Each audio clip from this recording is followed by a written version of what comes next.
साल में छुट्टी लेकर चला गया नहीं जाएगा सर, बच्चे अब नहीं है कोई भी। आज भी नहीं आएगा सर, कोई है तो सर अगर होता है तो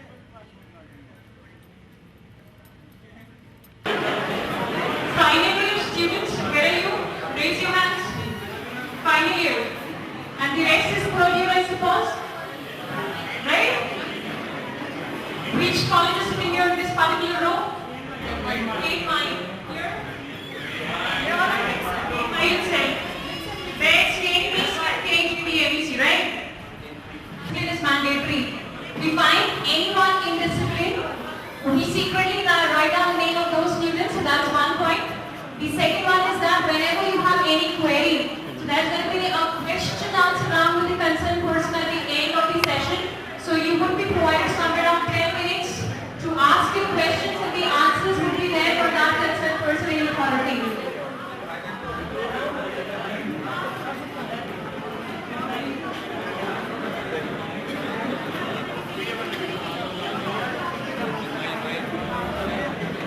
Another important point, whenever you are interacting with the concerned person, whenever you stand up and asking the question, you're supposed to stand. Sitting and asking questions is nowhere an etiquette.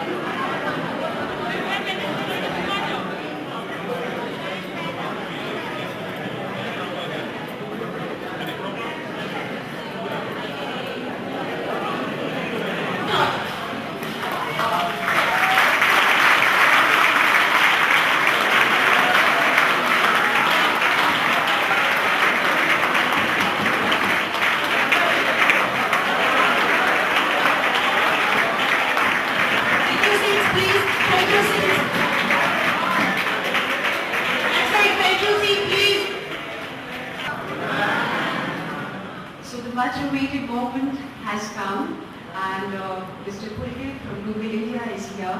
And before he starts with his guest talk, I request Honorable VP Sir to come and present the welcome address and welcome Mr. Pulkit Trivedi to the foundation.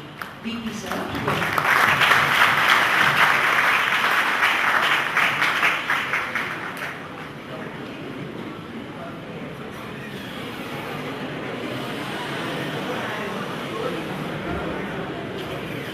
Very good afternoon to all present here.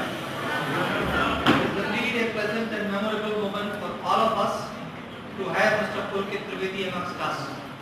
Mr. Pulkit Trivedi is the industry head, technology vertical, Google India. He has diverse 14 years of experience in the technology industry. He has worked with Intel, Microsoft and IBM across multiple job roles and functions. Prior to joining Google, Mr. Pulkit spent about 7.5 years across technology consulting, consumer marketing and market development roles in Intel Southeast Asia. His experience across all these verticals is rich.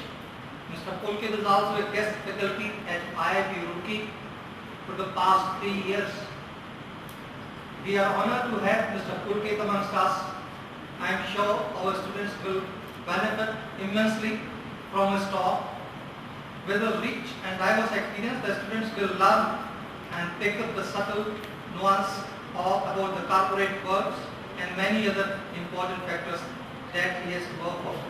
I am sure all of you will be benefited by whatever he has got in his store today to present before you.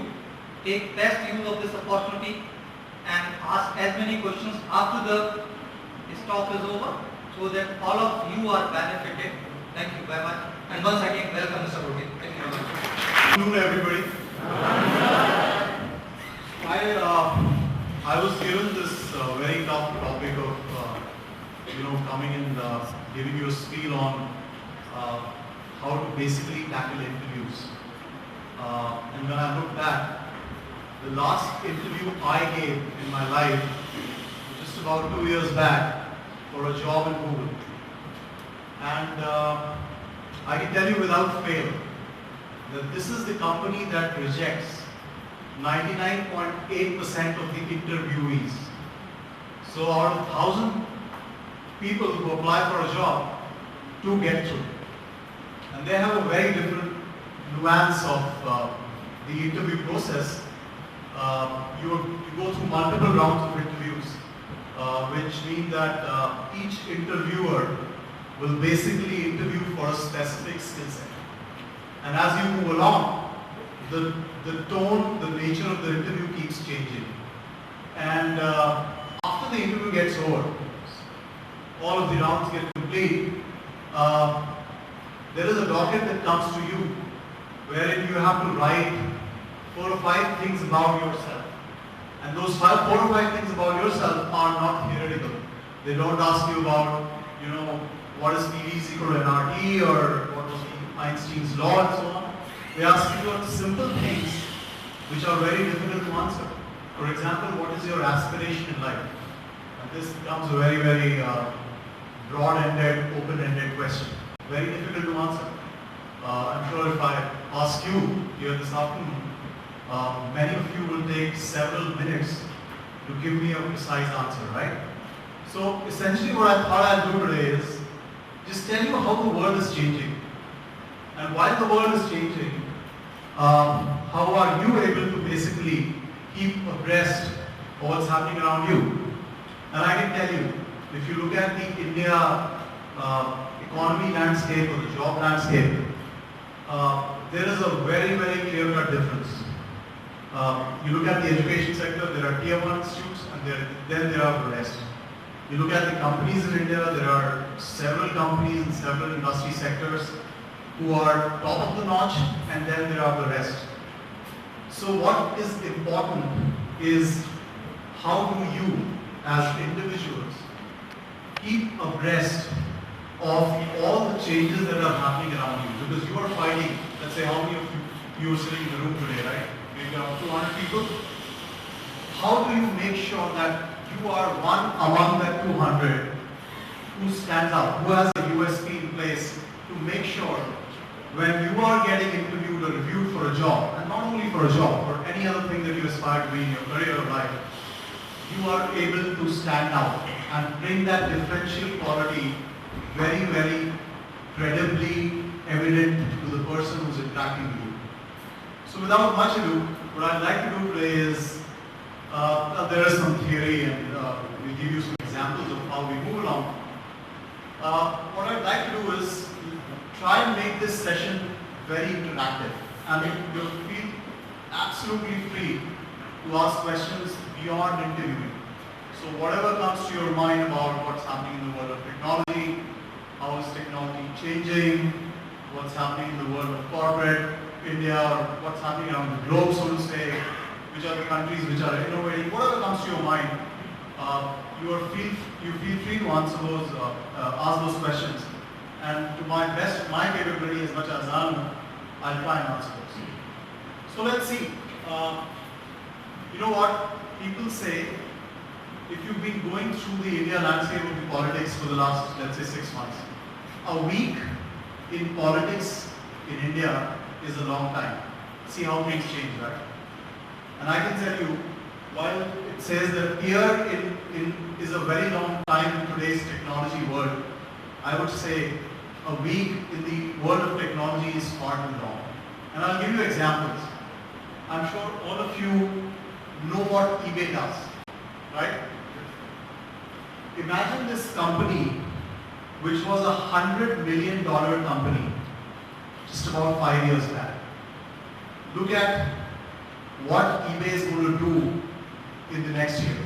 $20 billion. That is some 1 lakh crore when translated into India terms. I'm sure many of you still use Nokia phones, right? You go back 5 years in history, let's say not much, 2006, 2007. By default, you walk into a mobile phone shop, you would end up buying a Nokia phone, right? You know what? Nokia is the 5th largest smartphone guy in the world today, from being number 1. and it all changed in the last 2 years. China. Can anybody take a guess of what is the size of the retail industry in India? Just take a guess. Overall retail industry in India. Okay, what is our GDP?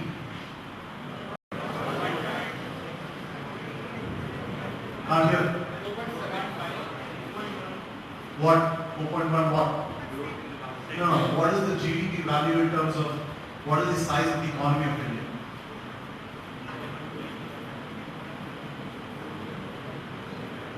I'm sure there are a lot of MBA students in here, right? $1.3 trillion. $1.3 trillion is what India consumes in a year. That is God's domestic product, right? Imagine the size of the retail industry. When I say retail, you see those large malls in and around Noida, Delhi, Bombay, and all the tier 2 towns. And then there is what we call the small format retail, the mom and pop shops. All of the retail size industry in India is $500 billion. This includes online and offline retail. Look at China. $415 billion of e-commerce. Can anybody guess what is the size of the e-commerce industry in India today as we speak? $2.5 billion. In 3 years, we are talking of an e-commerce, pure play, internet-led business. Basically sizing up to $450 billion, right? Look at L'Oreal, right? You're all aware of the fashion industry in India, right? This is the kind of disruptive shift that internet brings to businesses. And this is how the world is changing today. So just pause and think. If there are brands which are multi-billion dollar brands, these are large businesses, right? They are not able to keep pace with the change. The moment they blink, you bat an eyelid for a moment and you realize that you shift from number 1 to number 5 in a matter of 1 year, right? What is it that you as individuals will do, right? And see, I come from, I was born in 76, so I've seen both sides of the world. I've seen when there was no mobile telephony in India, there was one single channel, Doordarshan, and when I was a teen, when I was in my class 12, just about class 12, I saw this sudden shift which happened in the media industry, right? You suddenly had satellite television in India, multiple channels. You had mobile telephony coming up in 1998, if I'm not mistaken, right? When the rates were 16 rupees a minute, right?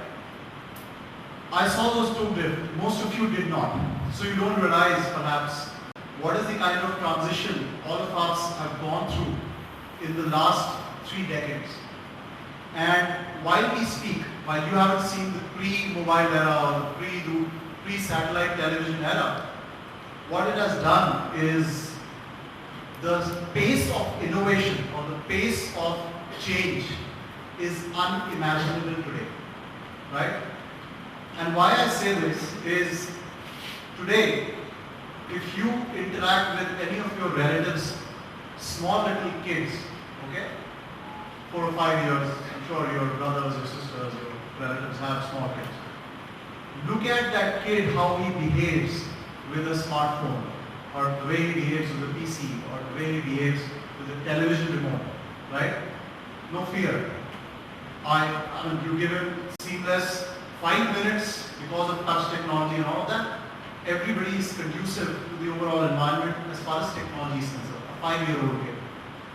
So the point that I'm trying to make is, it's very important for you to understand that as you pass out of the college, as you pass out of your degree, there is one aspect of academic, getting grades. And there is this very vital aspect of basically brushing up your overall skill sets, your overall persona, your overall personality. So that when you move out of the college, what is it that one thing beyond grades that you have acquired? So it's time to pause and think, right? So let's shift gears now. What do you think today's employers seek in future employees? Any guesses?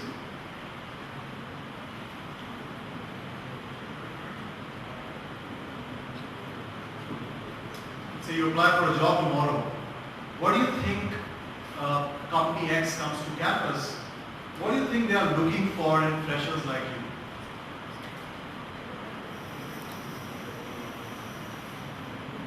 So, Yeah, good communication skills. very, very. Absolutely. What else? Leadership quality. Yeah, to a great extent, yes, but in my view, I would say that it's too theoretical. Yeah, it's good to be seen in MBA books, but yeah, I mean leadership, yes, but the several other things that they are looking at, right? And you aptly mentioned one of the core skills that companies look for when they look at individuals, right? They look at the overall intelligence level, so to say, the basic IQ, or what we call in the professional world, there is a term called General Cognitive Ability, GCA. What is your GCA? So for example, if I ask you, what is the percentage population, tax-paying population in the country? You may not know the exact answer, right? But how do you approach this question in terms of answering it is what matters to employers like, let's say, Google or Intel or Microsoft or whosoever is interviewing.